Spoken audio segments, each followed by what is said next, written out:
Welcome to the Big Play Cleveland Show. I'm Gabriella Cruz alongside Chris McNeil, Nick Padone. A big shout out to our producer, Ryan Smith. And McNeil is sporting a nice little summer vacation glow because he came back from the beach. Virginia Beach down there. You know, it never fails. Every time I go on vacation, I get down there, you know, you're miles and miles away from home. We get to our place, and we're right next to a guy wearing a Guardians hat. Of course. Coming up to me at the fence right off the bat. And that always happens. I always meet so many Cleveland fans no matter where I go along the coast. But Virginia Beach was absolutely gorgeous. Did some parasailing. Have you guys ever done that before, parasailing? I never did have. go once. Okay. It's so quiet up there. It is. It's crazy. peaceful, right? It's so serene. Like, I'm kind of scared of heights, but I got up there, and I enjoyed the whole thing. It was Yeah. so peaceful, and you're just completely detached from society or anything else. You're just thinking about the horizon. It was really cool. Yeah, I remember doing that for the first time and being very shocked at how quiet it was. Yeah, we need an airborne cruise in Cleveland. We need Yeah, to send you up there with yeah, somebody. is that it? And the crazy thing is the ASMR, like it would be, because it's so deafeningly silent, I just feel like every thought would resonate. I don't know. Parasail Lake Erie. Let's go out there. We could do it. We could. Yeah, Right no, out front of listen, our I'm not studios. opposed to that. Yeah. Padone, how about you? How was your weekend? Really good weekend. Good to, just hang out here local. At some point, I got to get a little bit of tan to match I know, Chris I'm working now, on mine. but I'm getting a t-shirt tan over the yeah, The top. white I balance know. the Maybe whole thing because of me. I know. We might need to spend more time at the ballpark with Gab to get Yeah. that going.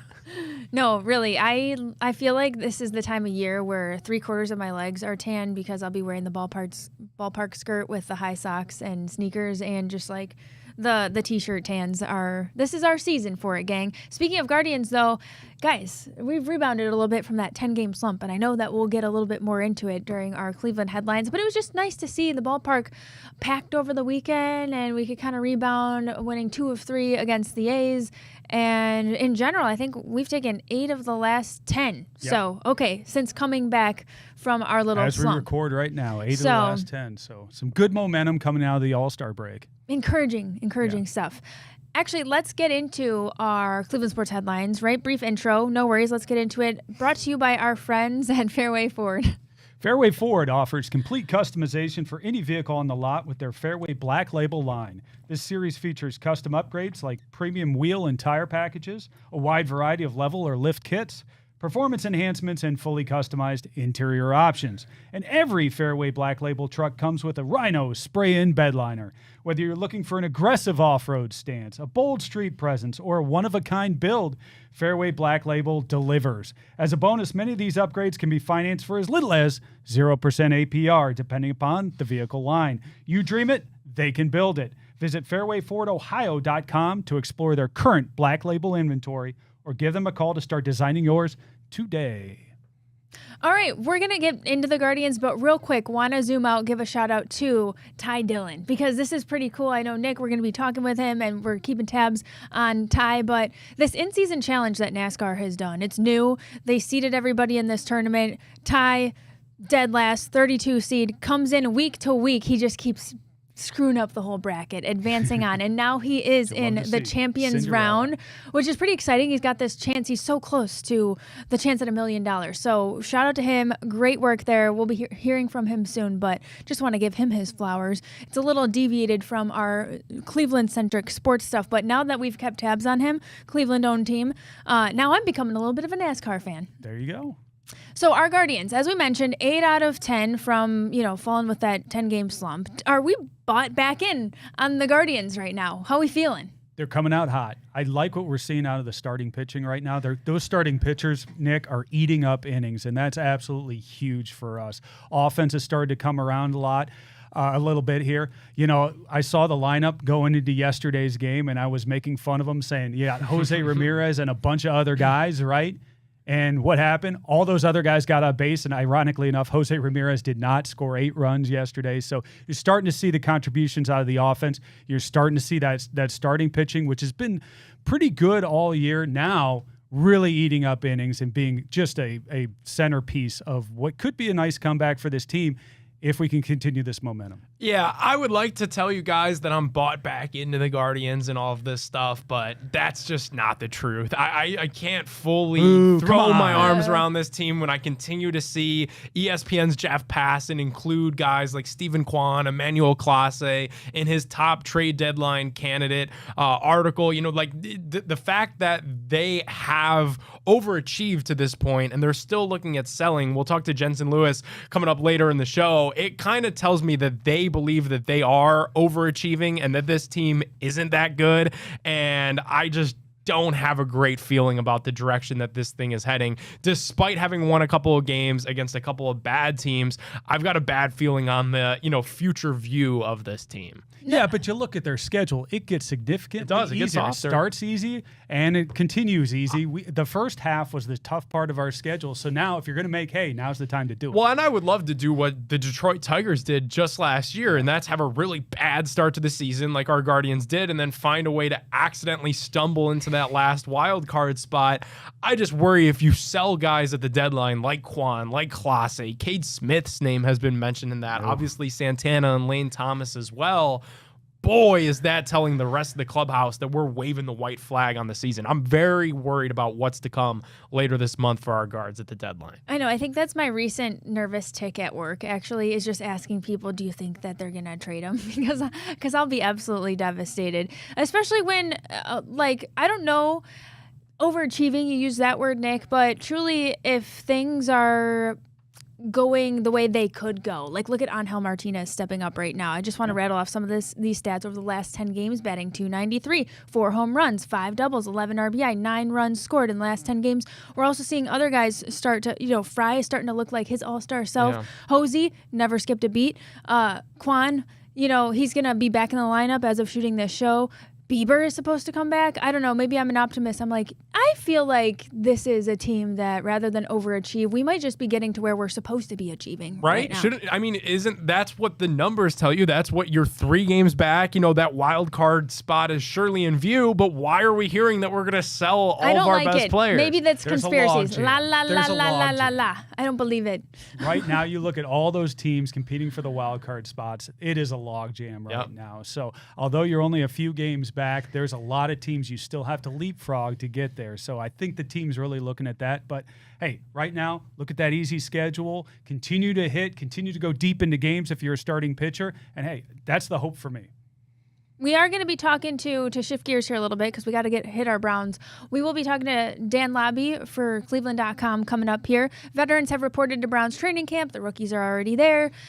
Want to judge everybody's excitement level thus far for all things to be seen here at training camp. Chris, I'm curious to get your thoughts on this. This is probably the most intrigue that I've had going into a Browns training camp in quite some time, because finally, for the first time, we're able to look at somebody not named Deshaun Watson who's going to be the week 1 starter. Like, I am kind of excited to see the quarterback thing play out. I'm excited to see what receivers could step up in that room that seems a little barren. Like, I actually do have a good bit of interest in camp this year. You've got a bullpen of quarterbacks, right? You're trying to figure out who's going to be the guy. You've got a lot of national intrigue right now with Shadir Sanders, obviously, here in town. Then you've got the veterans. So there's going to be a lot of intrigue specifically out of that QB position. But this team has got a lot of questions all over the place, whether it be on the offense, on the defense. There's a lot that they've got to answer this preseason. So it'll be interesting. I think there's going to be a lot of progress we're going to see from the organization, but there's a lot of questions that they've got to answer. Yeah, they continue also to inflate air into the tires that are Dillon Gabriel. You hear reports that they put a lot on his plate leaving rookie minicamp. He reports to training camp very sharp and understanding the playbook. Hearing a lot of noise of pumping up Dillon Gabriel, something to monitor early in this thing. He's their guy. They went out and picked it. He didn't fall to him. He wasn't a veteran that they brought in. This is their guy that they went out and picked. So I expect them to continue to do that, especially with the narrative being pushed by itself for Shadir Sanders. I think they do a little bit of, oppositional programming on that for Dillon Gabriel. Yeah, I think that I'm with you, Nick. I think what's exciting about it is to have all this competition. It really will bring out who can perform under pressure and who kind of squanders a little bit. And I know it's early. There's still so much to be seen on the actual football field, but this is like your first glimpse at who can handle some of the heat.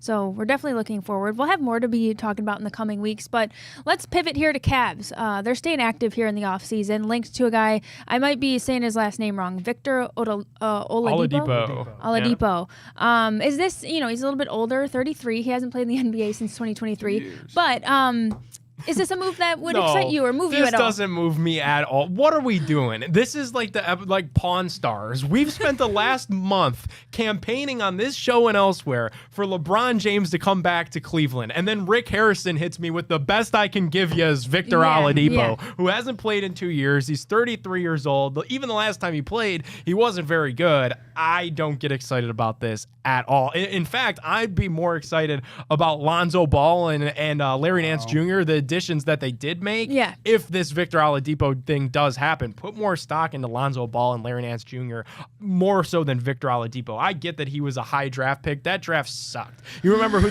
the Cavs drafted in that draft? Anthony Bennett out of UNLV. So. And Dan Gilbert wanted Oladipo. That is the word on the street. So he's loved him ever since that draft. He wishes they had not passed on him at that point, and now he's got his chance to rectify that, bring him in potentially. I don't see it happening either, Nick, but the word is Dan Gilbert really likes him. Hey, thanks again to our friends at Fairway Ford. We do have to take a quick break. We'll be back with more Big Play Cleveland right after this. The Big Play Sports Network is brought to you by Lake Spur Marketing, connecting your brand to the right customers. Visit lakespurmarketing.com today.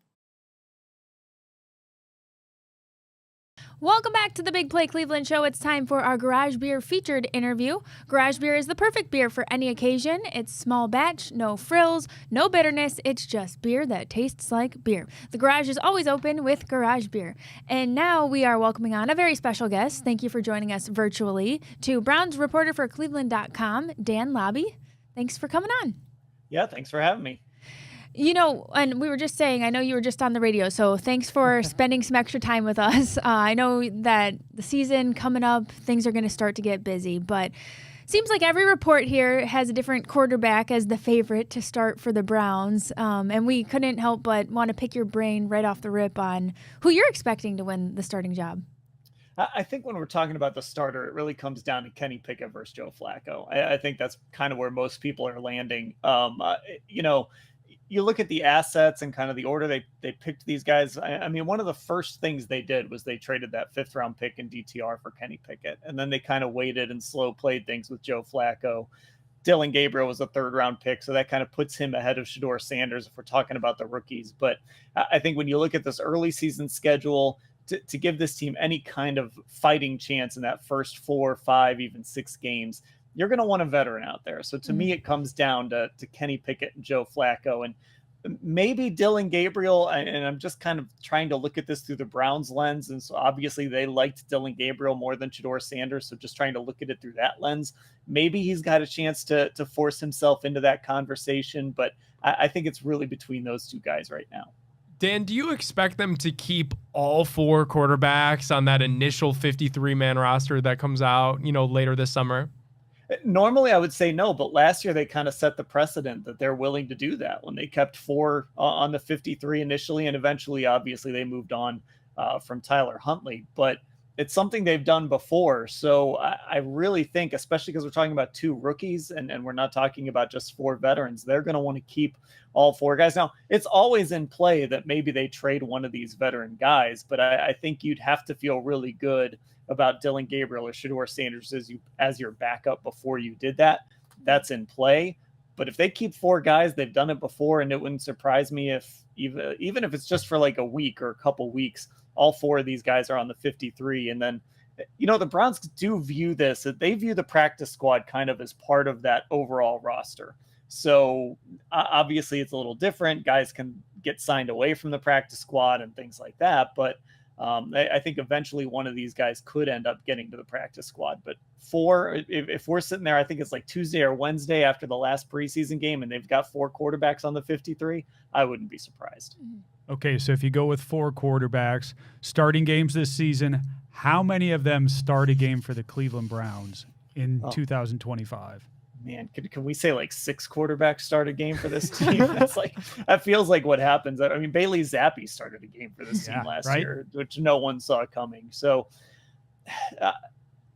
I honestly would not be, again, I wouldn't be surprised if we end up seeing all 4 of these guys, because at some point you are going to have to see both of these rookies play, right? So, Joe Flacco, maybe he starts the season. If they trade Kenny Pickett, obviously that would change the math on this, but it wouldn't surprise me if we actually saw all 4 of these guys start at least one game, which again, that brings up the question, how do you get an answer on either of these rookies if you've got 4 quarterbacks starting games, even 3 quarterbacks starting games? I don't know if you're going to have enough of a sample size to get an answer on either of these rookies once you kind of hand the keys to them. Yeah, that kind of leads me to this next question. How good would one of these quarterbacks have to be? Gabriel, Shedeur, Pickett, like what kind of season will they have to have for the Browns not to draft a quarterback in the first round of next year's draft, do you think? I think first of all, I think if you're talking about Kenny Pickett and obviously Joe Flacco is not really part of that equation if we're talking the future, but I think Kenny Pickett would be more in that Sam Darnold role where if for some reason he came here and he was just not the quarterback he was in Pittsburgh, if he was just really good, showed he could be a starter, I still don't know if that would prevent you from drafting a guy in the first round. That would just sort of be a little bit of a lottery ticket, kind of a scratch-off lottery ticket that got you through this season, and we'll see what happens. But I kind of keep saying you have to have just an emphatic yes about Dillon Gabriel or Shedeur Sanders. You've got to come away from this season feeling like absolutely this is the guy to prevent you from drafting one of these quarterbacks that could be available in next year's draft. So I honestly think they're going to end up drafting a quarterback either way, because I just don't think you're going to get that answer on either of these rookie quarterbacks this year. Dan, obviously we've got to ask about Quinshon Judkins and his legal issues that he found himself in Florida. Obviously, with the contract not being signed yet, that could really muddy his, training camp and his, view on how he starts his rookie campaign. What's the latest on that? And could the Browns wait for a suspension to announce that they've signed him? Like, how do you view that this is going to play out here? The contract actually has kind of worked out in their favor in a lot of ways, because if you remember last year when everything went down with Mike Hall, one of the big things is we showed up to training camp that day and he was out on the practice field, and the Browns kind of just hid behind the legal process and we're going to let this play out. And they were going to move ahead just as normal with Mike Hall. And then he ended up getting hurt in that practice. So that kind of gave them cover a little bit in that sense. Not having Judkins under contract kind of gives them similar cover in that they can just sort of say, look, he's not under contract. He's not going to be here. We're going to wait and see how all of this goes. And now they don't have to necessarily answer those tough questions like, why is Quinshon out there practicing? All of those things. So it sort of works out in their favor a little bit that, they can sort of wait and worry about the contract down the road, let this process play out, and then deal with it after that. Flipping onto the defensive side of the football, I feel like Mason Graham is probably like the least talked about top 5 NFL draft pick that we've ever had in this sports town, and I'm sure that the Browns are probably pretty happy about that. What does a successful rookie season for Mason Graham look like to you, Dan? I think he has to start right away, and I think he will. I mean, you look at this defensive tackle room, especially if Mike Hall isn't ready to go coming off of his injury. It's right there for Mason Graham to be the starter early. And the Browns have generally started young players early under this regime when they've drafted them high. So I think that's the first step. And then I think he just he's got to be able to consistently create that pressure up the middle. And I think that's one thing we talk so much about. Who's going to be the second edge rusher? Who's going to be the guy opposite Myles Garrett? Well, who's going to be the guy next to Myles Garrett or 2 spots over from Myles Garrett? I think sometimes that interior pass rush gets lost a little bit with how it can help an edge rusher like Myles, or even whoever the number 2 edge rusher ends up being, because now it's harder to slide protections over. Now you have to change what you're doing with your center and your guard because you have to worry about a guy coming up the middle. So he just needs to be able to consistently create pressure. I mean, look, taking a defensive tackle number 5 overall, that is a high slot to take him. I think ultimately you need him to consistently be a Pro Bowler, consistently be in that All-Pro discussion to justify doing that. I don't think it has to be his rookie year, though. He just needs to be able to come in and consistently create pressure up the middle. Dan, outside of quarterback, what other position group are you really looking to focus on as we approach camp here? I think it's along that defensive line. It's that edge rush position. That to me is really fascinating because you have a bunch of young guys there that this team has drafted, or they're taking a shot on a guy. Just for example, Joe Tryon-Shoyinka, a former first-round pick. So there's some guys there that they've either invested time in or that they're looking at that maybe they liked when he came out in the draft. He's a former first rounder. So you got Isaiah McGuire, Alex Wright, Tryon Shoyinka. It's a really fascinating battle. Now, we could get through all this and find out that all these guys are just third and fourth edge rushers, that they just don't have that second edge rusher in the building right now. But to me, that's the position battle that I'm most interested in right now. Dan Labbe, Browns reporter for Cleveland.com. Thank you so much for your time and for coming on. Yeah, thanks for having me. Yeah, if there's anywhere we can plug some of your work or your ex, let us know. Shout it out right now. Let's Orange and Brown Talk podcast, and you can find me on X, Dan_Labbe. All right, awesome. Well, thanks so much, and we'll see you soon, I'm sure. All right, thanks a lot. See you, Dan. We're going to take a quick break. We'll be back with more Big Play Cleveland right after this. The Big Play Sports Network is brought to you by Infinity. Luxury experiences for those who dare to be different. Visit infinityofbeechwood.com today. It is time for Bringing the Heat on the Big Play Cleveland Show, presented by our friends at Northeast Factory Direct. Whether you're remodeling your kitchen, updating your furniture, freshening up your patio, or looking for a new mattress, Northeast Factory Direct is the place for you. They can help you with all of those projects under one roof. And it's not a fancy showroom. There's no high-pressure salespeople, just high-quality items at unbelievable prices. And it gets even better for the people that support our program. We're trying to support you guys. Just visit our social media page at Big Play Cleveland Show and click the link in our posts. We'll hook you up with a special Big Play discount on any item that you could be looking for. You got to also just check them out in store, in person, Cleveland, Euclid, Macedonia, North Canton. When you're shopping in person, when you're getting ready to check out, ask whoever's ringing you out for the Big Play bonus. Tell them that you're a fan of the show, and they will hook you up with a discount. Sight unseen right there. We've got people reaching out to us all the time saying that the Big Play bonus is saving them real cash on their furniture. We missed our guy, Jensen Lewis. The Guardians are 8-2 since the last time we've had him on the show. Are they doing enough, though, to avoid being labeled as sellers at the MLB trade deadline? Great to be back with you guys. And they've done what they've had to do to at least put themselves into the conversation of being viable. And you look at their opponents out of the second half here, they get the series win over the Athletics, now getting Baltimore and the Kansas City Royals before the Rockies, or that final series before the actual trade deadline. So, glass half full. Look, guys, this is what you asked the team to do, right? Continue winning series to make a good problem for this front office. Maybe a little bit less optimistic look is the Guardians, ironically, in the back end of the bullpen, have some very valuable resources that a lot of contending clubs would love to get their hands on. And I think the one that would send shockwaves on the position player side through, and there's been, at least a little bit more written about it, is Stephen Kwan, being talked even more and more amongst a lot of the bigger market teams that might be able to pony up a package that Chris Antonetti and Mike Chernoff would have to at least listen to. Now, is it going to happen, guys? I don't know. If you keep winning series, you at least give yourselves an opportunity to make this front office want to go for it.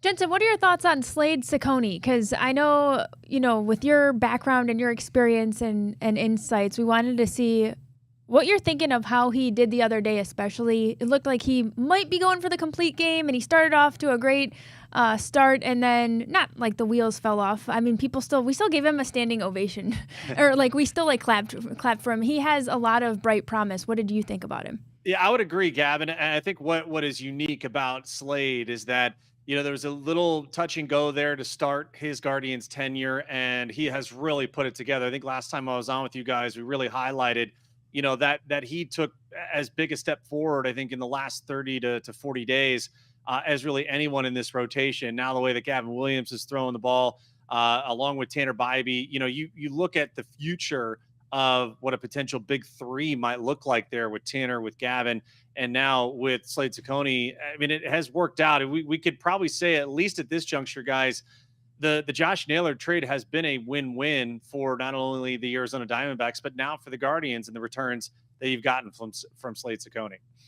How do you evaluate these starting pitchers since the All-Star break here for the Guardians? They really seem to have stepped it up. What are you seeing? Really more of the same, Chris, right? From what we see in years past, it may start a little bit slow, but the usual suspects in the cream rises to the top. And I give Gavin a lot of credit for kind of going back to old school, right? And doing what he needs to do with his fastball. And his off speed has been really crisp. Tanner's kind of been the same way. He's mixed in a little bit more of his arsenal here as of late. But this is kind of what this organization has been built on for the last decade, right? Is consistent starting pitching when they're not hurt, guys.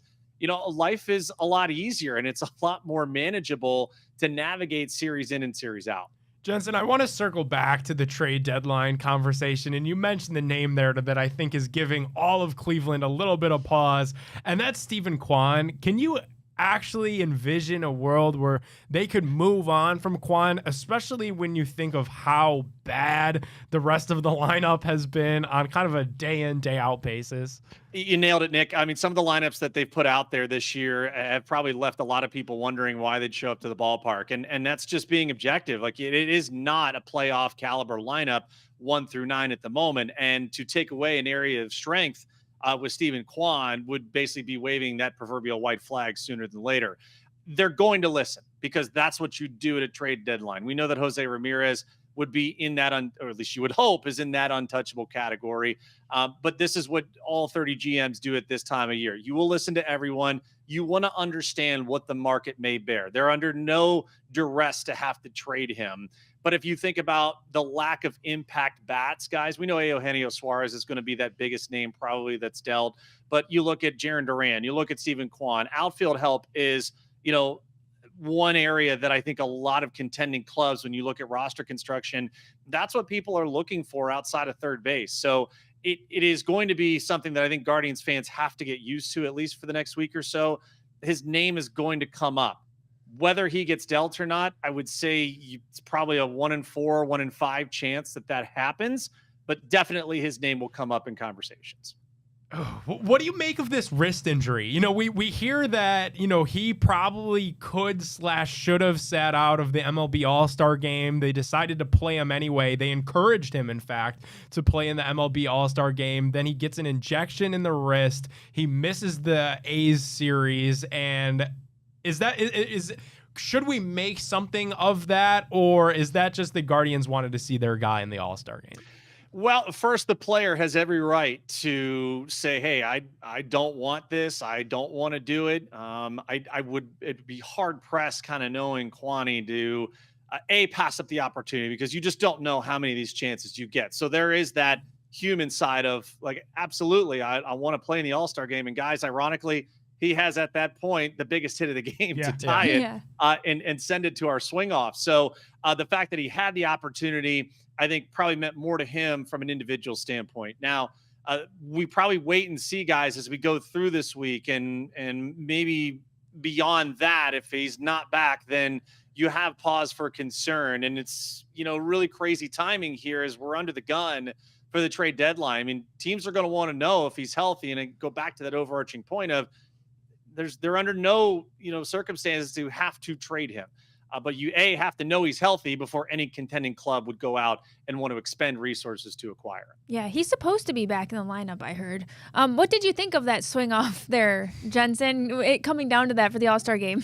Phenomenal stuff, guys. I think that the backdrop of knowing that those names, and I don't know if everyone knew that those names were already decided upon 24 hours before. So it wasn't like a Little League game. We're like, all right, let's go pick 3 of our best dudes and let's fire this thing up.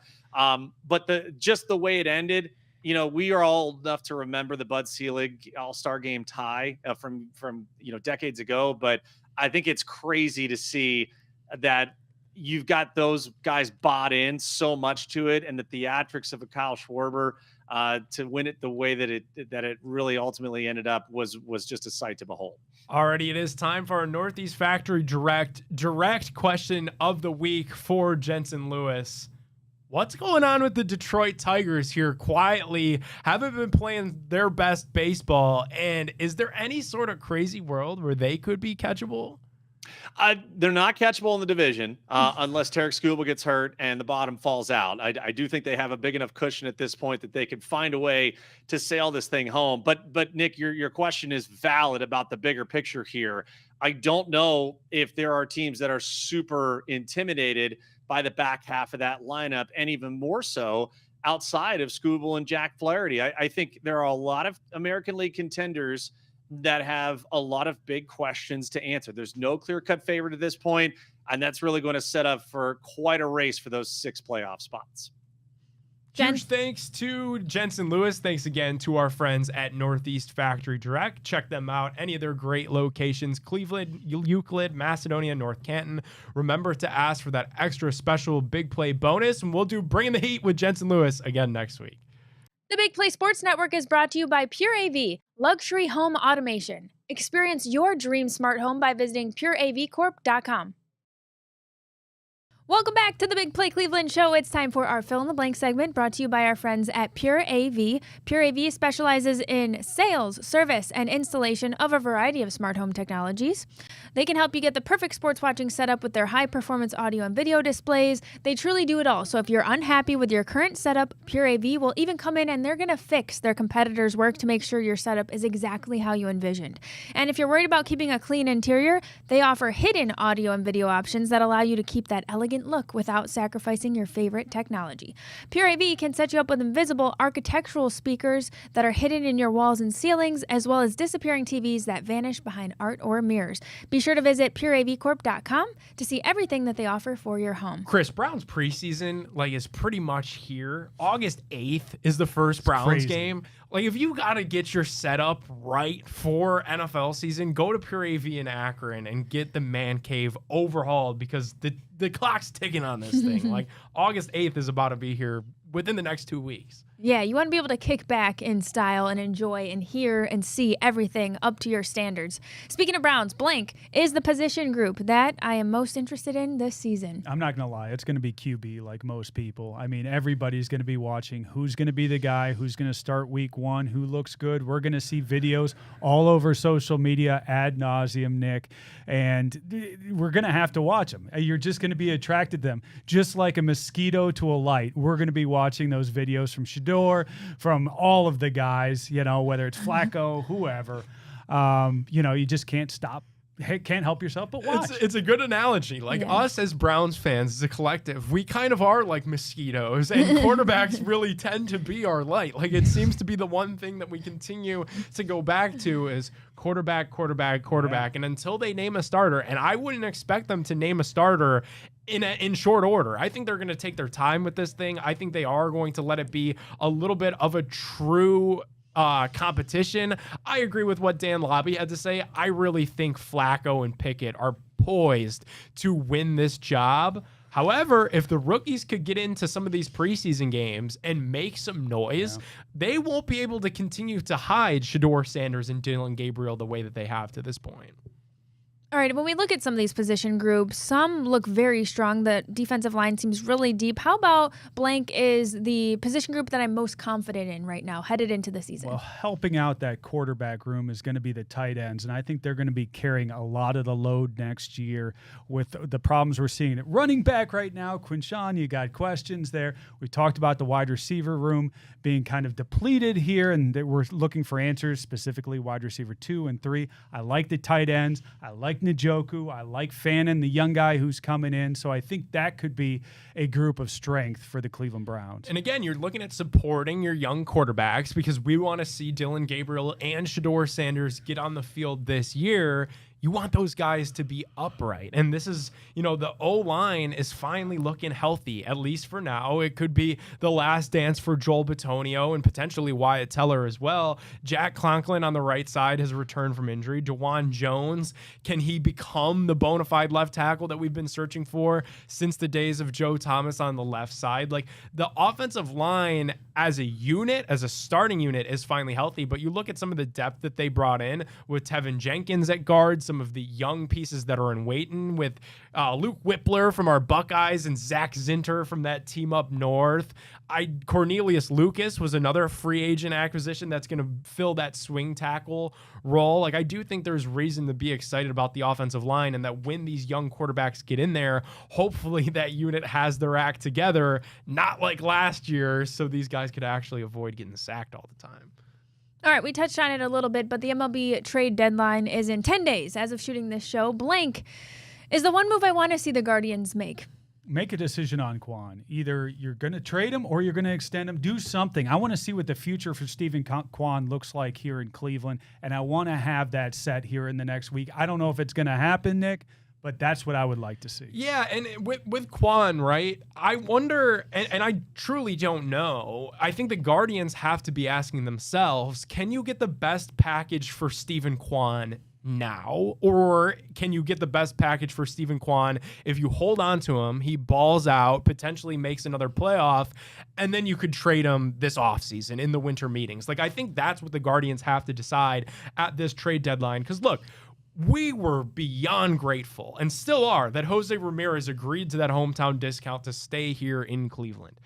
That can't be said for Stephen Kwan. I think Stephen Kwan wants his money. He has an affinity for the West Coast that can't be denied. Some of those West Coast teams we hear are interested in him and paying a pretty premium to get him here, to get him out there in terms of prospects that we would be getting back in that deal. So all eyes are going to be on Stephen Kwan at the trade deadline. And I think Emmanuel Clase, too, is a name that really could be on borrowed time just because he's a guy that has a lot of club control, and you could get some really premium prospects for him. Not to mention, you've got a closer in waiting in Cade Smith. I would really think Cade Smith should be an untouchable here as well. Yeah, I would not touch Cade Smith. He does not need to be moved. Surprised I was he's surprised in he's come up in all these conversations. Class A, I would expect him to be moved, but do not touch Smith. He's your backup. Well, speaking of pitchers, how about blank is the Guardians pitcher I have the most confidence in right now?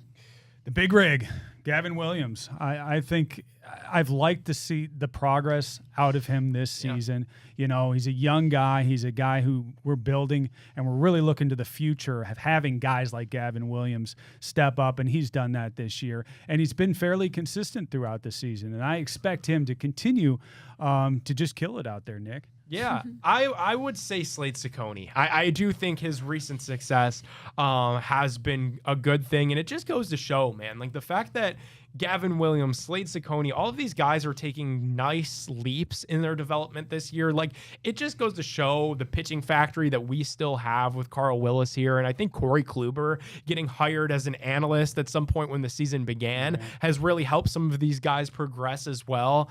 This Guardians starting rotation is actually looking up. Like, things are looking really good. And it makes me long for Stephen Kwan to remain a Guardian even longer for that exact reason. Like, if you could have any semblance of an offense, we would be talking about this team going back to the playoffs again. Drop the mic there. Okay, we didn't get to this earlier, but Johnny Manziel and his comments about Cleveland, pretty negative, talking about Cleveland. He hates Cleveland. It really aided to his depression, We had people come and speak in our defense. But how about blank is the former Cleveland athlete that I hated the most? Well, Johnny Manziel's got to be on that list, right? Right now. Freshly I did a inked. commercial with Johnny Manziel back in the day, but he still got me blocked on Twitter for whatever reason. But, to blame his problems on Cleveland, it was well documented. I've seen the documentary. Everybody's seen the documentary. He seems to take a little bit of accountability, but not a whole lot. Doesn't seem to want to make much change in his life. So I don't have much to do with Johnny Manziel, and I think blaming the city of Cleveland is completely unfair and shows that he hasn't come very far as an individual. Right. Yeah, well said. I'll pass on mine for now. Because I think mine. Why? Is he currently on a team? Oh, no. So I will reveal mine after the post-June 1st release. How about that? Oh, wow. All right, let's take a quick break. We'll be back with more Big Play Cleveland right after this. The Big Play Sports Network is brought to you by Garage Beer. No bitterness, no frills, no IPA, just beer-flavored beer. Find local retailers who sell garage beer near you by visiting drinkgaragebeer.com. Welcome back into the Big Play Cleveland Show. It is time for our weekly check-in with Ty Dillon. If you're new to the show, Ty races for Northeast Ohio's own Matt Collig in the Collig Racing number 10 Chevy. But Ty might be the hottest NASCAR driver out there right now. NASCAR has their in-season challenge, which Ty was a 32 seed. And if you follow sports, a 32 seed making it it all the way to the championship race is pretty darn impressive, but that's what we're here to talk about today, as it all comes down to the Brickyard 400. Ty, what's the confidence level at heading into the finale this weekend? At this point, it's pretty high. This has been a wild ride for sure. I don't know if anybody, probably including us, thought we'd end up at this point, but man, we've just been doing our job really well the last couple weekends, beating who we need to beat to get to this point. And now we're at Indy, a place that I've won at. I've gotten to kiss the bricks at the famous racetrack there, and so confidence is high. We just need one more week of beating another guy, and his name happens to be Ty as well. So will the real Ty please stand up, I guess, right? How much focus is on Ty Gibbs going into the race this weekend? And is the strategy different than what a normal race strategy would look like? I don't know. We really haven't focused on our opponent in this whole thing much. We've tried to just execute to our best ability. And I think if we over focus on them, it kind of gets us out of our game. We don't really want to change what's gotten us here, but we're ultimately aware, like this weekend, we knew where the 42 was. And one of the reasons why is because he was right in front of us. We were running within a spot of each other for the whole race, it felt like. So, we'll be aware of it, and we'll try to put ourselves in the best position to capitalize and hopefully just continue to put pressure on them. You mentioned Indy being a location where you've had a lot of success, had kissed the bricks there once before. I have to imagine that just feeds some of the optimism that has been this run, correct? Yeah, absolutely. I've been looking forward to hopefully making it to the final round in Indy, because I feel like it's a track that I probably have supreme confidence at as a driver, being that I've won there, but not only just winning there. Every time I've ran there, I've had some really good success. So, I think we're going to have a great weekend. Ty's certainly going to be hard to beat. He's on quite the hot run too, making it to this point, but they've also been running really strong. So it's going to be a handful to eliminate him, but I would have said the same thing about all the other guys. We weren't expected to do what we've done, and we're just going to keep the good times rolling. Ty, just how special has this run been to your career, to the Kaulig racing team and what you guys are building, and the amount of fun that you guys have been able to have as a collective group along the way? Yeah, absolutely. To get a reward for the hard work that's gone in, not only this off season, but also for our partners like Seabest, Grizzly Nicotine Pouches. Like, they took a chance on us this year, and our brands just line up so good as people on and off the track. And then being a part of Kaulig Racing with Matt Kaulig, Chris Rice, like, they have put so much confidence in me to go out and be me, to go out and believe that I can go out and be a great driver for them, and to grow this thing from where we were last year to this year is a massive jump as a team. And it's cool that this in-season tournament has given us a spotlight to show how much we've really progressed as a group, and then just being able to have fun with who we are, because we are such a close-knit team. Like, we're showing our personality as a team and as well as a driver. So we're going to let the good times roll. Typically at this point in the season, if there's no in-season tournament, everybody's just focused on the guys running up front and the guys trying to make the chase. But for our story, this is massive to get to show the progression that we're making as a team and what we're heading towards in the future. It all goes down this weekend in Indianapolis. Ty Dillon versus Ty Gibbs for $1 million. Ty, you're a dad. How far would $1 million go for you? Massive. I got 3 babies. We got some futures to plan, but also maybe have a little fun with it too. This would be some unexpected change on the year, so it would be great. And next week we'll talk about the financial planning of it all. Yeah, next week we will have some fun. I have a feeling. Make sure to go throw him some love on social media at Ty Dillon. He's racing for Northeast Ohio's own Matt Kaulig, who's doing huge things in the sport of NASCAR. Ty is on a Cinderella run, and it's been remarkable to follow on the Big Play Sports Network all NASCAR season long. Ty, best of luck to you this weekend. I know the entire Big Play Network is going to be pulling for you guys in Indianapolis to finish the job and to really make true on this Cinderella story. Thank you, guys. Let's do it. One more week. One more week. We'll be back with Ty Dillon next week right here on the Big Play Cleveland Show. The Big Play Sports Network is brought to you by Smart Choice Windows. Energy efficient products at an affordable price. Visit smartchoicewindows.com today. Welcome back to the Big Play Cleveland Show. This segment brought to you by our friends at Smart Choice Windows. Smart Choice Windows is the place to go when you need to upgrade your home. They've got great deals and great financing with 0% for 24 months, or they also have that no down payment option with monthly payments as low as $199. So if you're ready for quieter, more energy-efficient windows, make that call. Dial 844-WINDOWS or head over to smartchoicewindows.com to schedule your free, no-pressure estimate today. All right, let's give you a situation and your ideas of the smart choice. Okay, you can add one non-quarterback from a division opponent. This is really interesting. What would the smart choice be? Oh, I think this is easy, Chris. Oh, I agree I'm with adding you. Jamar Chase Yeah. from the Cincinnati Bengals to the Cleveland Browns. You look at a Browns receiving room of Jamar Chase and Jerry Jeudy. I know there would be a lot of people out there that say they would probably want TJ Watt, but we know that this is an offensive league. It's all about scoring points. We were imploring the Browns to try to find a way to score over 20 points last year. That was a hurdle that they couldn't clear for several weeks of the season. So I think Jamar Chase would heal a lot of things that wound the Browns right now. How nice would it be to have a veteran option at wide receiver like that, at wide receiver 2, wide receiver 1, depending upon what you do with Jeudy there for one of our young quarterbacks. I am with you, Nick. Give me Jamar Chase. That would be a great addition to this team. No, TJ Watt. I like having the rivalry there with Myles Garrett and him in Pittsburgh, so I'm not touching that. Derrick Henry, that's fine. It's a running back position, and certainly something I think that you can more address in-house. So give me Jamar Chase. Let's roll with that. Yeah, we can't be with the enemy on our team. It's too unfathomable of a scenario. Right. The ESPYs were last week. If we brought back the Flogsies, remember, this is a throwback for anyone who was yeah. watching this while Old we were still in podcast Dave days. Garage.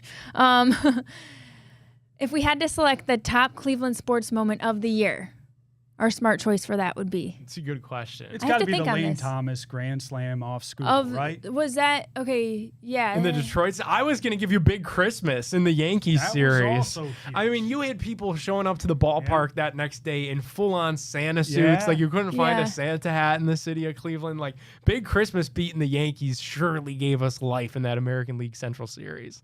Well, speaking of winter, how about Jameis Winston against the Yeah, Steelers? snow National game. TV. We all, immediately think of him with the snow coming down and thanking the Lord and everything else. And it really became a great national story for what was, a nice little win for the Cleveland Browns. But that was a lot of fun. Yeah. How about the time Jared Allen got benched against the... Oh, wait, that's not a good moment. Moving on. Yeah, no, that Lane Thomas Grand Slam off Tarek Skubal was electric. Yeah, And if it was any SBs earlier than this year, we all know it would be Jose knocking out Tim Anderson. that's right. All right, That's happy an all-timer right there. all-timer. Yeah. Honestly, one of my For best both days. him and Tom Hamilton. Incredible. really. And Tim Anderson. That kind of ended his career. Ended his career. It's so wild to look back on. Yeah. Big moment, big implications. All right, Happy Gilmore 2 comes out this week. You can pick one sports movie to have a sequel made. The smart choice would be. Come on, we're in Cleveland. You got to go with Major League, right? Let's do Major League this year. I just love it. And I'd love to see it start right now, really on the field. Maybe it becomes a documentary. This team goes on a generational roll and all of a sudden makes it to the World Series. That would be my movie choice. You know what's a little more likely, though?